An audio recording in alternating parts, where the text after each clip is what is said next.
Bonjour à tous, je m'appelle Élise, j'ai 18 ans et si vous ne connaissez pas mon podcast Au fil des mots, je traite de sujets divers et variés à travers la philosophie. Et j'ai décidé l'année dernière de faire un format un petit peu différent en vous proposant des fiches de révision audio pour vous permettre de mieux comprendre ou mieux apprendre les notions au programme du bac de philo. Donc j'espère que ça vous plaira et aujourd'hui nous allons voir la conscience et l'inconscient. Alors, premièrement, qu'est-ce que c'est la conscience? Donc quand on dit je suis conscient, c'est qu'on sait qu'on existe, on a conscience de soi-même, on sait qui on sait ce qu'on est en train de faire. Et donc ça, c'est la conscience réflexive et on va dire que c'est la plus importante pour cette notion. Ça nous permet de prendre du recul face à nous-mêmes, de nous observer. Donc déjà, comment on sait que cette conscience finalement, elle existe? Alors ça, c'est Descartes qui va nous l'expliquer, puisque dans son cheminement de pensée, il souhaite arriver à une certitude. Donc pour arriver à une certitude, il décide de douter de tout ce qui est incertain. Donc c'est le doute méthodique. Pour lui, donc nos sens peuvent nous décevoir, parce que par exemple, si on s'en tient à notre vue, si je regarde autour de moi, j'ai l'impression que la Terre est plate. Je ne peux pas savoir qu'elle est ronde simplement en regardant autour de moi. Donc, on ne peut être certain de rien, on doit douter de tout. Et finalement, en doutant de tout, la seule chose dont on peut être certain, c'est que là, on est en train de douter. Donc si on doute, c'est qu'on est en train de penser. Donc c'est la preuve de notre existence. C'est le cogito de Descartes, je pense, donc je suis. Pour Descartes, la seule chose dont on peut être certain, c'est qu'on a conscience de nous-mêmes et qu'on existe. Mais pour Freud, un psychanalyste, l'inventeur de la psychanalyse même, on n'est pas toujours conscient et la conscience, ce n'est que la partie émergée de notre esprit. Pour Freud, notre système psychique, il est divisé en 3 couches, en 3 parties. Le ça, le moi et le surmoi. Donc pour lui, le ça est inconscient, il correspond à nos désirs immédiats, il est inné. Le surmoi est entre conscience et inconscience, puisque ça va être toutes les règles qu'on a intégrées depuis qu'on est petit, donc il est acquis, donc que ce soit les règles données par nos parents, puis ensuite par la société. Et le moi est totalement conscient et il va essayer d'obéir au ça et au surmoi de manière équilibrée, tout en tenant compte du monde extérieur.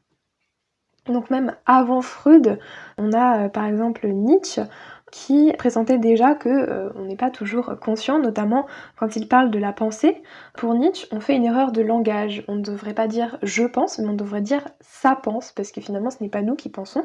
Par exemple, quand on a des pensées intrusives, ou alors quand on essaie de se souvenir de quelque chose mais qu'on n'y arrive pas, on est bien d'accord que ce n'est pas nous qui contrôlons nos pensées, elles arrivent un petit peu comme elles veulent.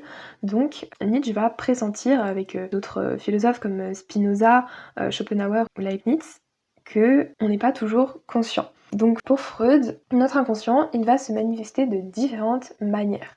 Par les névroses, par les lapsus, par les actes manqués et surtout par les rêves. Il dit que c'est la voie royale pour accéder à l'inconscient et que les rêves vont montrer nos souhaits et nos désirs intériorisés. Sa théorie de l'inconscient, pour Freud, c'est pas une erreur, c'est nécessaire, c'est une nécessité et ça permet de développer l'idée d'un déterminisme psychique. Et pour connaître en fait la cause de nos pensées, il faut travailler sur cette pensée et réussir à l'interpréter. Mais cette thèse de l'inconscient de Freud, elle est débattue, elle est contestée, notamment par Sartre, puisque pour Sartre, finalement, s'il existe un inconscient, c'est qu'on n'est pas libre et responsable de nos actes, alors que selon la justice, quand on agit, on est en connaissance de nos actes. Donc cette thèse de Freud, elle serait dangereuse puisqu'elle pourrait permettre de dédouaner les hommes de leur responsabilité juridique. Donc Sartre, lui, il défend l'idée que l'homme est libre et il s'oppose totalement au déterminisme et donc il contredit l'hypothèse de l'inconscient de Freud.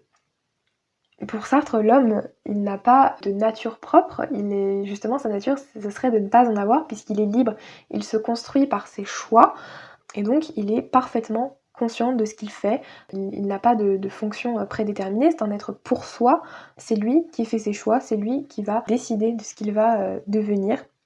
Pour l'homme, contrairement à tous les autres éléments, c'est l'existence qui va précéder l'essence chez l'homme et non pas l'inverse. Mais alors, notre conscience, si elle est bel et bien existante, est-ce qu'elle est utile? Est-ce qu'elle est nécessaire? Alors pour certains philosophes, oui, la conscience permet de nous éclairer sur nous-mêmes. Donc c'est le cas de John Locke. Pour John Locke, l'identité personnelle, c'est le fait qu'on puisse savoir qu'on est le même quand on évolue, même quand on grandit, etc., au fur et à mesure du temps. Donc pour John Locke, on est lorsqu'on a conscience de soi et chaque fois qu'on perçoit quelque chose, qu'on ressent quelque chose, qu'on pense, on a toujours une connaissance et une conscience qui vont accompagner ces perceptions, ces pensées, ces sentiments. Donc pour John Locke, l'identité se trouve dans la mémoire, dans la conscience et la connaissance. Donc la conscience va nous permettre de nous connaître, d'avoir une identité et d'être nous-mêmes.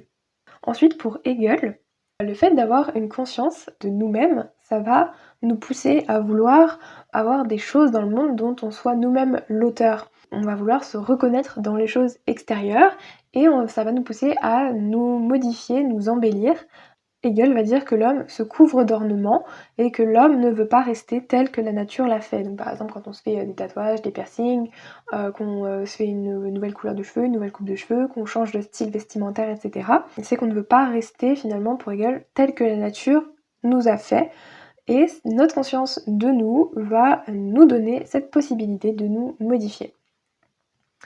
Et enfin, pour Pascal, l'homme, ce n'est pas l'être le mieux doté par la nature, puisque contrairement à certains animaux qui ont des griffes, qui ont une force puissante, etc., nous, on n'a rien de tout ça.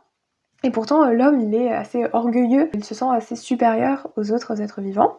Et pour Pascal, ce qui va faire la différence, ce qui va nous permettre de nous démarquer de l'animal, c'est justement qu'on a conscience qu'on est misérable face à la grandeur de la nature. On a conscience qu'on va mourir, donc on a conscience de notre finitude, on a conscience de notre misère. Et c'est ça qui va faire la spécificité du genre humain et qui va le rendre noble, digne et grand. Donc pour Pascal, notre conscience, elle sert simplement à nous démarquer de l'animal, à être noble, digne et grand. Et voilà, c'est tout pour cette notion. J'espère qu'elle vous aura plu. N'hésitez pas à me dire quelle notion vous vouliez que j'aborde la prochaine fois et n'hésitez surtout pas à me faire part de vos retours sur Instagram ou directement sur Spotify et aussi à faire un tour sur mon podcast.